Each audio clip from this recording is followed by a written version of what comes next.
تو ایک چیز میری نظر سے گزری اور وہ تھی علامہ طاہر اشرفی. ان کی ایک دعا میری نظروں سے گزری جس میں وہ دعا کر رہے ہیں کہ اللہ تعالیٰ انہیں شہادت کی موت نصیب کرے. ظاہر ہے ہر مسلمان کی یہ خواہش ہوتی ہے کہ انہیں شہادت جو ہے وہ نصیب ہو. تو بہرحال آج جمعے کا برکت دن ہے. آپ سب دعا کریں کہ اللہ تعالیٰ جو ہے وہ طاہر اشرفی صاحب کی دعا ضرور اللہ تعالیٰ جو ہے وہ قبول کرے. ظاہر ہے وہ اتنی محنت کرتے ہیں اور اتنے کاوشیں کرتے ہیں پاکستان کے لیے, تو ایک ایسی شخصیت جو ہمارے ملک کے لیے اتنا اہم رول ادا کر رہی ہے اور اتنی محنت کرتے ہیں, ہمارا یہ فرض بنتا ہے کہ ان کی دعا پہ کم از کم ہم سارے جو ہے وہ آمین کہیں. اللہ تعالیٰ ان کی دعا جو ہے وہ جلد از جلد جو ہے وہ قبول کرے. آج رضی طاہر صاحب جو ہیں وہ بھی رہا ہو گئے ہیں 24 دن بعد. ہمارے دوست جو اریسٹ ہوئے تھے, اچھا جب بھی کوئی دوست ہمارا اریسٹ ہوتا ہے, اس سے پہلے سوراب برکت تھے, یہ رضی طاہر تھے, تو کئی بار آپ نے دیکھا ہوگا کہ اب ہم ان کے لیے بہت زیادہ بات نہیں کرتے, اور اس کی وجہ یہ ہوتی ہے کہ ہم نے یہ دیکھا ہے کہ جب کسی بھی ہمارے دوست کو, کسی ڈیجیٹل میڈیا کے جرنلسٹ کو, میڈیا سے مین اسٹریم میڈیا سے تعلق رکھنے والے جرنلسٹ کو جب اریسٹ کیا جاتا ہے اور اس پہ بہت زیادہ بات کی جائے تو ہمارا جو موجودہ نظام ہے وہ اس چیز کو کہتا ہے ضد میں آ جاتا ہے. تو اس لیے ہماری کوشش یہ ہوتی ہے کہ آپ زیادہ اس کے اوپر ہائپ کریٹ نہ کریں اور چیزوں کو تھوڑا سا لو پروفائل ہونے دیں تاکہ ان کی کم از کم جان خلاصی ہو سکے, وہ باہر آ سکیں, بجائے اس کے کہ یہ نظام ضد میں آ جائے. آپ کو پتہ ہی ہے نا کہ نظام اس وقت اتنا طاقتور ہے انٹرنیشنلی کہ ان کو ان چیزوں سے فرق نہیں پڑتا. ایمان مزاری, ہادی علی چٹھا کو جس طرح سے اریسٹ کر کے اندر رکھا ہوا ہے, اور عمران خان صاحب کو جیسے 3 سال ہونے والے ہیں, اور جبری گمشدگیاں ہوں, ماورائے عدالت قتل ہوں, مطلب عدلیہ کو ختم کرنا ہو, مطلب جتنی چیزیں بھی دیکھیں یہ صرف اس وجہ سے ہیں کہ انٹرنیشنلی ہمارا جو موجودہ نظام ہے وہ امریکہ کی اس کو سپورٹ حاصل ہے. جب امریکہ آپ کے ساتھ ہو تو آپ نے دیکھا اسرائیل کے ساتھ ہے امریکہ, تو اس نے غزہ میں کیا کیا, لبنان میں کیا کیا, ایران میں امریکہ اور اسرائیل نے کیا کیا. تو دنیا میں جو ملک بھی امریکہ کے ساتھ کھڑا ہے, جس ملک کو بھی امریکہ کی حمایت حاصل ہے, تو وہ اپنے ملکوں کے اندر کچھ بھی کریں انٹرنیشنلی ان کو زیادہ ان کے لیے کوئی اس کے لیے کوئی اثرات نہیں ہوتے. گو کہ میں نے اس ویڈیو میں بات کرنی ہے کہ 2 محاذ میں سمجھتا ہوں کہ بڑے خطرناک اس موجودہ ہمارے رجیم کے لیے کھل گئے ہیں, جن میں سے ایک جو ہے وہ یورپی کمیشن کی رپورٹ ہے.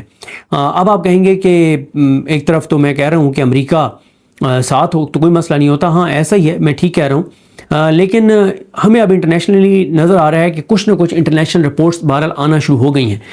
تو ظاہر ہے امریکہ IMF میں ہمیں سپورٹ دینی ہو, اور مطلب بے تحاشا ایسی چیزیں ہیں جس میں ہمیں سپورٹ دے رہا ہے, لیکن کچھ چیزیں تو بہرحال اب آنا شروع ہو گئی ہیں, اور وہ اصل چیلنج ہیں ہمارے موجودہ رجیم کے لیے.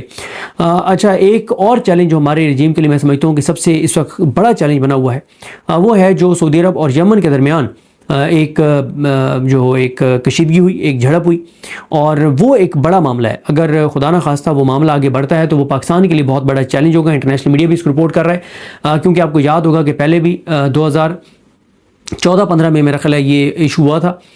تو جب یہ کہا گیا تھا پاکستان کو کہ پاکستان فوجیں بھیجے, تو اس وقت عمران خان صاحب اپوزیشن میں تھے, شیریں مزاری صاحبہ, عمران خان صاحب, تحریک انصاف نے سٹینڈ لیا, سخت تقریریں ہوئیں, بہت زبردست پارلیمنٹ کے اندر گفتگو ہوئی, اور بالآخر پارلیمنٹ کے مشترکہ اجلاس میں ایک قرارداد پاس ہوئی تھی کہ پاکستان اس جنگ میں, اس لڑائی میں نیوٹرل رہے گا, اور پاکستان اس کا حصہ نہیں بنے گا, اور پاکستان نے فوجیں نہیں بھیجی تھیں. تو پہلے کیونکہ پارلیمنٹ پھر بھی کچھ نہ کچھ تھی, اس کی وقت تھی, کچھ نہ کچھ چیزیں وہاں پر آتی تھیں, عدالتیں تھیں, چیزیں تھیں. اب تو خیر آپ کو پتہ ہے سب کچھ ختم ہو گیا. اب تو پاکستان کے لوگوں کو پتہ ہی نہیں ہے کہ پاکستان نے انٹرنیشنلی کیا کیا معاہدے کیے. کسی ایک پاکستانی کو بھی اس بارے میں نہیں پتہ, خود حکومت کو نہیں پتہ جس نے ان چیزوں کی منظوری دی ہے. تو اس لیے میں سمجھتا ہوں کہ پاکستان کے لیے اس وقت یہ ایک بہت بڑا چیلنج ہے. اس سے زیادہ میں اس ایشو پہ بات نہیں کر سکتا, کیونکہ اس ایشو کو بھی بہت سینسٹیو یہاں پہ سمجھا جاتا ہے, لیا جاتا ہے, اور آپ اگر اس کے اوپر بات کریں تو آپ کے لیے بہرحال بڑے نتائج جو ہیں وہ ہو سکتے ہیں. لیکن ہمارے جو باہر دوست بیٹھے ہیں وہ اس پہ بڑے اچھے طریقے سے جو ہے وہ بات کر رہے ہیں. دوسرا جو ہے وہ یورپی کمیشن کی رپورٹ ہے. اچھا یہ یورپی کمیشن کی رپورٹ اہم کیوں ہے؟ ایک تو پہلی بار رپورٹ میں اس طرح سے عمران خان صاحب کا نام نہیں لکھا, لیکن عمران خان صاحب کا ذکر آیا, ان کو سیاسی قیدی ڈکلیئر کیا گیا ہے ایک انٹرنیشنل اتنے بڑے فورم کی طرف سے. دوسرا اس کی امپورٹنس یہ ہے کہ 2027 میں پاکستان نے نیکسٹ 10 ایئرس کے لیے GSP+ اسٹیٹس کے لیے پاکستان نے اپلائی کرنا ہے. اچھا GSP+ اسٹیٹس میں پاکستان کو فائدہ کیا ہے, اور اگر GSP+ اسٹیٹس خدا نہ خواستہ پاکستان کا کنٹینیو نہیں ہوتا تو پھر پاکستان کے لیے کیا نقصان ہے. دیکھیں یورپی ممالک میں، یورپی یونین میں پاکستان کو جو ہے وہ جی ایس پی پلس اسٹیٹس کے تحت فائدہ یہ ہے کہ اگر کوئی ایک چیز ہے وہ 100 روپے کی ہے اور اس کے اوپر 12 روپے وہاں ڈیوٹی لگنی ہے تو وہ 112 کی ہو جائے گی. یعنی پاکستان سے پہنچتے ہوئے ایک چیز 100 روپے کی تھی، 12 روپے اس کے اوپر ڈیوٹی لگ گئی، وہ جو ٹیکس لیتے ہیں 112 کی ہوگی. تو جب وہ 112 کی وہاں پہنچ کے ہو گئی تو جب وہ مارکیٹ میں جائے گی تو ظاہر ہے وہ 130-135 روپے اس کی قیمت ہوگی. تو جب پاکستان سے بھیجی ہوئی چیز 130-135 روپے کی ہوگی اور انڈیا سے بھیجی ہوئی وہی چیز 125 روپے کی ہوگی تو لوگ وہ خریدیں گے، کیونکہ پاکستان کا مسئلہ یہ ہے کہ یہاں پہ جو انرجی پرائسز ہیں، یہاں پہ جو ٹیکسز ہیں، یہاں پہ اور بہت را میٹیریل، بہت ساری چیزیں وہ بہت مہنگی ہیں. تو پاکستان کے جو کمپیٹیٹر ملک ہیں، انڈیا ہو، بنگلہ دیش ہو، ان کی لاگت کیونکہ کم ہے، ان کے ملک کے اندر کم از کم اس حوالے سے استحکام ہے، تو ان کی لاگت کیونکہ کم ہے تو پاکستان تو پھر کمپیٹ نہیں کر سکتا. تو جب پاکستان کو یہ جی ایس پی پلس اسٹیٹس میں ریلیف مل جاتا ہے کہ وہ جو 12 روپے ڈیوٹی ہے وہ زیرو ہو جاتی ہے یا وہ 2 روپے ہو جاتی ہے، تو اس سے پاکستان کو فائدہ یہ ہوتا ہے کہ پاکستان کی، انڈیا کی چیز 125 کی ہے تو پاکستان کی 123 کی ہے، یا ان کی بھی 125 کی ہے تو پاکستان کی بھی 125 کی ہے، اور اس طرح سے پاکستان کمپیٹ کرتا ہے. یہ بات آپ کو پتہ ہونی چاہیے کہ یورپی یونین کے ساتھ پاکستان کی جو ٹریڈ ہے وہ 8 سے 10 ارب ڈالر سالانہ ہے. کل ہماری ایکسپورٹس ہی مثلا 30 ارب ڈالر کے راؤنڈ اباؤٹ ہے، تو تقریباً اس میں سے یعنی کل ہماری ایکسپورٹس کا تیسرا حصہ جو ہے وہ یورپی یونین کے لیے ایکسپورٹس ہیں. اب پاکستان نے کیونکہ اپلائی کرنا ہے، اور پاکستان نے جب اپلائی کرنا ہے اس سے پہلے ایک رپورٹ آ گئی ہے اور اس میں کچھ انہوں نے چیزیں بتا دی ہیں کہ آپ نے اگر پاکستان نے اگلے 10 سال کے لیے اپلائی کرنا ہے تو یہ چیزیں آپ کو کرنی پڑیں گی. وہ چیزیں میں آپ کے سامنے رکھتا ہوں، لیکن میرے لیے بہت حیران کن بات یہ ہے کہ تحریک انصاف نے نہ کل نہ آج اس کے اوپر تحریک انصاف نے کوئی پریس کانفرنس نہیں کی. میرے لیے حیران کن ہے کہ جب یہ نظر آ رہا تھا کہ آج آئل پرائسز یہ بڑھانے جا رہے ہیں یا کچھ عوام کے لیے بہت خوفناک فیصلہ کرنے جا رہے ہیں، جنہوں نے کر بھی دیا ہے کہ اب آئل پرائسز ڈیلی اوگرا جو ہے وہ ڈیسائیڈ کرے گا، تو پی ٹی آئی نے اس کے اوپر کوئی پریس کانفرنس نہیں کی. میرے لیے یہ حیران کن ہے کہ جب انٹرنیشنل فورم ایک اور کی رپورٹ آئی ہے کہ پاکستان کی عدلیہ کو کرپٹ ترین پاکستان کے اداروں نے ڈکلیئر کر دیا ہے، تحریک انصاف نے اس کے اوپر کوئی پریس کانفرنس نہیں کی. آج عالمی یوم انصاف ہے، تحریک انصاف نے اس کے اوپر کوئی پریس کانفرنس نہیں کی. اس وقت لوڈ شیڈنگ، بجلی کی قیمتوں کا مسئلہ بہت شدید ہو چکا ہے، تحریک انصاف نے اس کے اوپر کوئی پریس کانفرنس نہیں کی. اس وقت آٹے کا بحران شدید ترین ہو گیا ہے، تحریک انصاف نے اس کے اوپر کوئی پریس کانفرنس نہیں کی. اس وقت ایچ اے کے میں جو کچھ ہو رہا ہے، زیارت میں جو کچھ، زیارت والوں شہداء رکھ کے وہاں پہ شہید پولیس والے رکھ کے بیٹھے ہوئے ہیں کوئٹہ میں، کوئی تحریک انصاف کی طرف سے بات نہیں ہے. ہاں تحریک تحفظ پاکستان بات کر رہی ہے. آج بھی محمود حسن چکزئی صاحب وہاں پہ کوئٹہ دھرنے میں موجود تھے، علامہ راجہ ناصر عباس صاحب وہاں پر گئے، تحریک تحفظ پاکستان کی قیادت وہاں پر گئی، پوری طرح سے تحریک تحفظ پاکستان کی قیادت وہاں پر شریک ہے، ان کے ساتھ کھڑی ہے. تحریک انصاف بلوچستان بھی وہاں پہ داؤد کاکڑ اور دیگر جو تحریک انصاف کے وہاں پہ رہنما ہیں، ذمہ داران ہیں. عادل بازئی کی تقریر آپ سنیں، کتنی شاندار انہوں نے تقریر کی ہے. اخوندزادہ حسین نے دیکھیں کتنی زبردست تقریر کیا، وہ کتنی اچھی گفتگو کر رہے ہیں. اور پھر آج دیکھیں کہ اخوندزادہ حسین کل کوئٹہ تھے، آج وہ وہاں پہ دیر پہنچے، اور آج انہیں تمرگرہ میں انہوں نے پریس کلب میں پریس کانفرنس کی، بڑی سخت کی، اور انہوں نے اپنی صوبائی حکومت کے اوپر بھی تنقید کی. تو تحریک تحفظ پاکستان تو ہمیں نظر آتی ہے، لیکن سلمان اکرم راجہ صاحب کہاں ہیں؟ بیرسٹر گوہر صاحب کہاں ہیں؟ تحریک انصاف کی لیڈرشپ کہاں پہ ہے؟ میں اسی لیے آپ کو یہ کہتا ہوتا ہوں کہ سلمان اکرم راجہ صاحب بہت ہی ایماندار شخصیت کے مالک ہیں، بہت زبردست شخصیت کے مالک ہیں، کمپرومائز نہیں ہے، لے نہیں ہے، چابی والے کھلونے نہیں ہیں، غدار نہیں ہیں. لیکن وہیں پہ ان کی جو تنظیمی طور پہ کمزوریاں ہیں، سب سے زیادہ عمران خان کو اگر کوئی چیز عمران خان کی رہائی کے معاملے میں نقصان ہو رہا ہے تو اس میں سب سے مرکزی کردار سلمان اکرم راجہ صاحب کا ہے. کیوں؟ کیونکہ وہ سیکرٹری جنرل ہیں، انہوں نے چیزوں کو ایگزیکیوٹ کرنا ہے، وہ چیزوں کو ان کو تنظیمی طور پہ وہ ابھی تک نہیں چیزوں کو کنٹرول، وہ آج تک میں نے ایک بار بھی نہیں دیکھا کہ سلمان اکرم راجہ صاحب نے اپنی تنظیمی پاور کو ایکسرسائز کیا ہو. یہ سب سے بڑا مسئلہ ہے، عوام سے ڈسکنیکٹ ہے. عمران خان کے دور میں چینی کا سکینڈل آیا، عمران خان نے کمیشن بنایا، اپنے ساتھیوں کو ایکسپوز کیا، اور نیریٹو عمران خان کے اگینسٹ میڈیا نے اور اپوزیشن نے بنا دیا. آج آٹے کا بحران، پاکستان کی تاریخ میں شاید کبھی ایسا ہوا ہو کہ بیک وقت ایسے 4 بحران پاکستان کو 4-5 ایسے بحران اکٹھے پاکستان کے لیے آ گئے ہوں جس سے ہر گھر افیکٹ ہو رہا ہو. جیسے دیکھیں آئل پرائسز، ہر گھر، ہر شخص، ہر پاکستانی افیکٹ ہو رہا ہے. بجلی کی قیمتیں اور لوڈ شیڈنگ، ہر پاکستانی اس سے جو ہے وہ ہو رہا ہے، افیکٹ ہو رہا ہے. پھر اسی طرح سے امن و امان، ہر پاکستانی اس سے افیکٹ ہو رہا ہے. جو دہشت گردی، ہر پاکستانی اس سے افیکٹ ہو رہا ہے. پھر اسی طرح سے آٹے کا بحران، ہر گھر کی روٹی ضرورت ہے لیکن نا انصافی. یعنی بیک وقت 5 ایسے بحران ہیں. پیٹرول، ڈیزل ہر گھر کی ضرورت، ہر بندے کی ضرورت. بجلی ہر گھر کی ضرورت جو لوڈ شیڈنگ ہو رہی، جو قیمتیں. آٹا ہر گھر کی ضرورت. لیکن بات یہ ہے کہ کوئی تحریک انصاف کی طرف سے نیریٹو نہیں ہے، کوئی بات نہیں ہے. یہ 5 اگست سے نکلنا شروع کریں گے، یہ مزاحمت کریں گے جن سے ایک جو ہے وہ ان سے ایک پریس کانفرنس نہیں ہوتی. عمران خان نیریٹو کے اوپر ڈیلی 2 میٹنگز کرتے تھے اور یہاں پہ ان کی آپس میں لڑائیاں دیکھیں، ان کی صورتحال دیکھیں. M N As M P As کا مسئلہ یہ ہے کہ 90% M N As M P As کو اسٹیبلشمنٹ نے یا تو کمپرومائز کر لیا ہے، یا لالچ سے مینیج کر لیا ہے، یا انہوں نے ان کو ڈرا دیا ہے.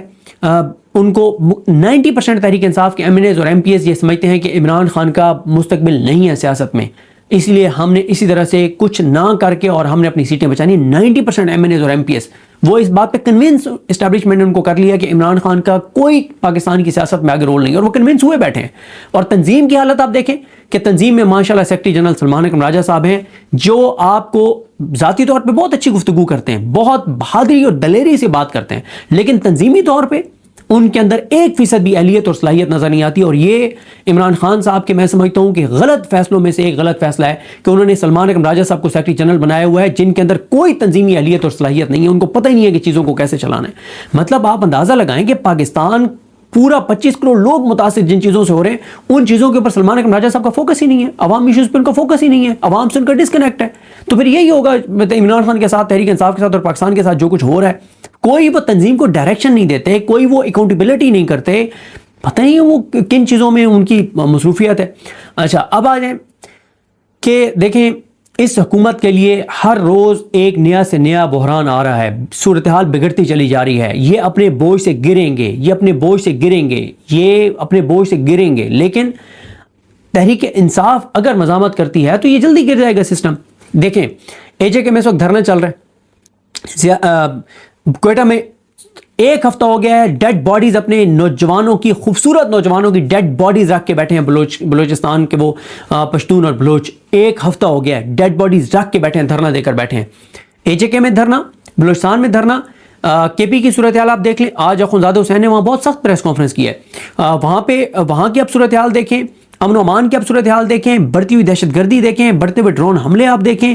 اور بلوچستان کی تو چیزیں کیونکہ 2 دن افسوسناک واقعات ہوئے، لیکن کیونکہ ان کو آفیشلی میرا خیال ہے جاری نہیں کیا گیا تو میں بھی ان پہ بات نہیں کر رہا، آپ کر ہی نہیں سکتے. تو اکانومی کی صورتحال آپ دیکھ لیں، اکانومی جس طرح سے بلیڈ کر رہی ہے، جس طرح سے ایکسپورٹس گر رہی ہیں، جس طرح سے مہنگائی بڑھ رہی ہے، جو آئل پرائسز کا یہ کر رہے ہیں، ایک ٹائم کے اوپر اتنے زیادہ کرائسس ہیں اور اتنی تیزی سے ان کے ہاتھ سے معاملات نکلتے جا رہے ہیں. ایسے ٹائم کے اوپر تحریک انصاف مکمل طور پہ، صرف تحریک انصاف کی بات کر رہا ہوں، تحریک تحفظ پاکستان کی بات نہیں کر رہا ہوں، چھٹی پہ کوئی ان کے اندر چیز نہیں. دیکھیں بات یہ ہے، ہارون رشید صاحب ایک بڑی اچھی بات کرتے ہیں، اور میں ابھی رضوان گلدری صاحب کے ساتھ ویڈیو کر رہا تھا، ان کو بھی میں یہی کہہ رہا تھا. ہارون رشید صاحب کہتے ہیں کہ ہمارے تجزیوں میں سب کچھ ہے، ایک اللہ کی ذات نہیں ہے، اللہ پہ توکل نہیں ہے، اللہ سے امید نہیں ہے. یہ پورا یقین ہے انشاءاللہ کہ اللہ تعالیٰ ڈھیل دیتا ہے، لیکن اللہ تعالیٰ کو نظر آ رہا ہے کہ پاکستان کے اندر انسانوں کے ساتھ، بے گناہوں کے ساتھ جو ہے وہ کیا ہو رہا ہے. لیکن اگر پی ٹی آئی مزاحمت کرتی ہے، ایفرٹ کرتی ہے، یہ بات تحریک انصاف کی ایک لیڈرشپ کی ایک بات سے میں اتفاق کرتا ہوں کہ پاکستان کے لوگ انقلاب کے لیے تیار نہیں ہیں، لیکن انقلاب کے لیے ان کو تیار کیا جا سکتا ہے، مزاحمت کے لیے تیار کیا جا سکتا ہے. ایک بات ٹھیک ہے کہ پاکستان کے لوگ عمران خان کے ساتھ ہیں. آج الیکشن کروائیں 3/4 اکثریت ہوگی. نون لیگ پیپلز پارٹی نکل نہیں سکیں گے پاکستان میں، جیسے اے جے کے میں نہیں جا سکتے. لیکن یہ بھی ایک حقیقت ہے کہ لوگ خوف کی وجہ سے، مرید کے، ڈی چوک، اے جے کے اور جو واقعات ہوئے ان کی وجہ سے، ایک لوگ گولی کے خوف سے نہیں نکلتے، دوسرا لوگوں کو ہینڈ ٹو ماؤتھ کر دیا گیا ہے کہ اگر آج میں چھٹی کر لوں گا تو میرے بچے شام کو کھانا کیسے کھائیں گے. یہ خوف، یہ غربت بائی ڈیزائن لوگوں کو ہینڈ ٹو ماؤتھ کروڑوں لوگوں کو کر دیا گیا، تو اس وجہ سے لوگ نہیں نکلتے. لیکن یہ کوشش تو کرے پی ٹی آئی، ایفرٹ تو کرے، ایفرٹ ہی نہیں ہے، عوامی ایشو سے ڈسکنیکٹ ہے ان کا. تو ابھی دیکھ لیتے ہیں کل وکلا بھی جو ہے وہ انہوں نے اپنی میٹنگ بلائی ہوئی ہے، وہ کیا کرتے ہیں. اتوار کو مولانا فضل الرحمان صاحب وکلا کنونشن سے خطاب کریں گے، انہوں نے بھی بلا لیا. ان کے ساتھ بھی بڑی سخت اس وقت لڑائی چل رہی ہے، اور اس پہ میں الگ سے بات کروں گا مولانا فضل الرحمان صاحب والے معاملے پر. تو دو جو خطرناک اس وقت چیلنجز ہیں موجودہ ہماری رجیم کے لیے، ایک یہ ہے کہ اگر خدا نخواستہ یہ یمن اور سعودی عرب کے درمیان کشیدگی بڑھتی ہے، ایک وہ چیلنج ہے ہم کیا پوزیشن لیتے ہیں. اور دوسرا چیلنج یہ جو یورپی یونین کی رپورٹ آئی ہے، یورپی کمیشن کی رپورٹ ہے یہ. اچھا، اس میں آپ کو جلدی کچھ چیزیں بتا دوں، اور میں نے آپ کو بتا دیا کہ 2027 میں اگر ہم نے اپلائی کرنا ہے تو انہوں نے بتا دی کہ کیا کیا چیزیں آپ کو کرنی پڑیں گی. اچھا، ایک تو انہوں نے جو ہے وہ کہا ہے کہ کیا کیا چیزیں پاکستان میں انہوں نے نوٹ کی ہیں جو اس وقت ہو رہی ہیں، وہ ساری چیزیں جو ہونی چاہیے تھیں موسٹلی وہ آ گئی ہیں. اس میں یہ ہے کہ یہ ہے جناب، میں ابھی آپ کو بتاتا ہوں. عدلیہ کے حوالے سے تو انہوں نے کیٹیگوریکل لکھ دیا کہ 2627ویں آئینی ترمیم کے بعد جو عدلیہ کا حشر نشر ہے، انہوں نے کہا کہ انسانی حقوق کی خلاف ورزیوں پر کوئی مؤثر احتساب نہیں ہے. جو انسانی حقوق کی خلاف ورزیاں کر رہے ہیں ان کو کوئی نہیں پکڑ رہا. ٹارچر کے خاتمے کے لیے اقدامات مزید کرنے ہوں گے، جیلوں میں اصلاحات کرنی ہوں گی، سزائے موت کے نظام میں اصلاحات کرنی ہوں گی، جبری گمشدگیوں اور آزادی زیر رائے کے خلاف ورزیوں کا خاتمہ کرنا ہوگا، خواتین کے خلاف تشدد کے مؤثر سدباب اس کا کرنا ہوگا. اب آپ دیکھ لیں ڈاکٹر یاسمین راشد کے حوالے سے فواد چودھری صاحب وغیرہ نے بتایا کہ جب وہ ملنے گئے تو وہ چل نہیں سکتی تھی، ان سے ملاقات نہیں ہو سکی. صنم جاوید کے ساتھ جو کچھ ہو رہا ہے کہ ان کو کڈنی کا ایشو ہے اور ان کو ہاسپٹلائز نہیں کیا جا رہا. فلک جاوید کے ساتھ کیا ہو رہا ہے، فردوس رائے کے ساتھ کیا ہو رہا ہے، ایمان مزاری کے ساتھ کیا ہو رہا ہے، بشرا بی بی صاحبہ کے ساتھ کیا ہو رہا ہے، دیگر خواتین قیدیوں کے ساتھ کیا ہو رہا ہے. تو مارنگ بلوچ کی صورتحال آپ دیکھ لیں. ان چیزوں پہ انہوں نے بات کی ہے. اس کے بعد تمام بچوں کی تعلیم تک رسائی انہوں نے کہا یقینی بنانی ہوگی، کم عمری کی شادیوں کا خاتمہ کرنا ہوگا، بچوں کے یہ جو چائلڈ لیبر کے حوالے سے انہوں نے بات کی ہے، اور جبری مشقت کے حوالے سے جو قوانین ہیں ان پر سختی سے عمل درآمد کرنا ہوگا. اقلیتوں کے حوالے سے انہوں نے بات کی ہے، توہین مذہب کے قوانین کے حوالے سے انہوں نے بات کی ہے. اب انہوں نے کہا کہ اگر مستقبل میں بھی پاکستان جی ایس پی پلس اسٹیٹس سے فائدہ اٹھانا چاہتا ہے تو کیا کرنا ہوگا. ایک، انسانی حقوق کی خلاف ورزیوں پر مؤثر احتساب کرنا ہوگا، تشدد، ٹارچر اور زیر حراست ملزمان کے ساتھ جو ان کے ساتھ ظلم کیا جاتا ہے اس کو بند کرنا ہوگا، جیلوں میں اصلاحات کرنی ہوں گی، اور آزادی ذرائع کو یقینی بنانا ہوگا. مطلب یہ انہوں نے چیزیں وہی جو انہوں نے کہا کہ جو نہیں ہو رہی وہی انہوں نے کہا کہ یہ آپ کو کرنی ہوں گی. تو اسی طرح سے نا عدلیہ کے حوالے سے ایک اور رپورٹ آئی ہے، یہ حسنات ملک صاحب نے رپورٹ کیا ہے. International federation for human rights تنظیم نے خبردار کیا ہے کہ پاکستان میں عدالتی کرپشن منظم شکل اختیار کر چکی ہے اور خدشہ یہ ہے کہ یہ گرینڈ کرپشن تک پہنچ جائے گی. تنظیم نے انڈر دی بینچ پاکستان کے نظام انصاف میں بدعنوانی کے خطرات کا جائزہ کے عنوان سے رپورٹ جاری کی ہے، جس کے خلاصے میں کہا گیا کہ گزشتہ چند برسوں کے دوران پاکستان کے جمہوری ادارے بالخصوص عدلیہ بڑھتے ہوئے خطرات کی زد میں ہے اور بتدریج کمزور ہو رہی ہے. ساری انہوں نے بات کی ہے، اور انہوں نے کہا کہ پاکستان میں عدالتی کرپشن جو ہے وہ منظم شکل جو ہے وہ اختیار کر چکی ہے. دیکھیں صورتحال بگڑ رہی ہے، حالات اس نظام کے ہاتھ سے نکلتے چلے جا رہے ہیں. دھرنے چل رہے ہیں، کشمیر میں بھی چل رہا ہے، کوئٹہ میں بھی چل رہا ہے، اے جے کے پی کے اندر بھی حالات کو ٹھیک نہیں ہے، غربت بھی بہت زیادہ بڑھ رہی ہے، ہر چیز خراب ہو رہی ہے. لیکن اس میں تحریک انصاف فیکٹر مسنگ ہے کہ تحریک انصاف کہاں ہے، تحریک انصاف کیا کر رہی ہے. جو انہوں نے 5 اگست والا کہا ہے وہ بڑی لمبی اس کی تفصیل ہے، میں اس میں آپ کو بتاؤں گا کہ 5 اگست کا پلان کیا ہے اور کیوں یہ کہا گیا کہ 5 اگست سے ذرا ایجوٹیشن شروع کریں، ہوگی نہیں ہوگی، اس پہ حوالے سے پس پردہ کیا چل رہا ہے اور مولانا صاحب کا کیا معاملہ ہے. ان پہ نیکسٹ ویڈیو میں بات کریں گے. مجھے اپنی دعا میں یاد رکھیں اور یہ بات کلیئر رکھیں کہ یہ نظام ہر آنے والے دن کے ساتھ ایک دلدل میں دھنستا چلا جا رہا ہے. اس نظام نے گرنا ہے گرنا ہے گرنا ہے. یہ نظام انٹرنیشنلی طاقتور ہے، امریکہ ساتھ ہے، انٹرنلی کھوکھلا ہے. لیکن انٹرنلی مسئلہ یہ ہے کہ جس نے عوام کو نکالنا ہے تحریک انصاف، وہ خود اس وقت کمپرومائز ہو چکے ہیں، وہ کچھ نہیں کر رہے. اس وجہ سے یہ نظام اندر سے جو کھوکھلے ہونے کے باوجود یہ نظام سروائیو کر رہا ہے. اگر آج مزاحمت تحریک انصاف شروع کر دے گی تو یہ نظام جلدی گر جائے گا، نہیں کریں گے تو اپنے نظام اپنے بوجھ سے گرنا تو اس نے ہے ہی ہے انشاءاللہ.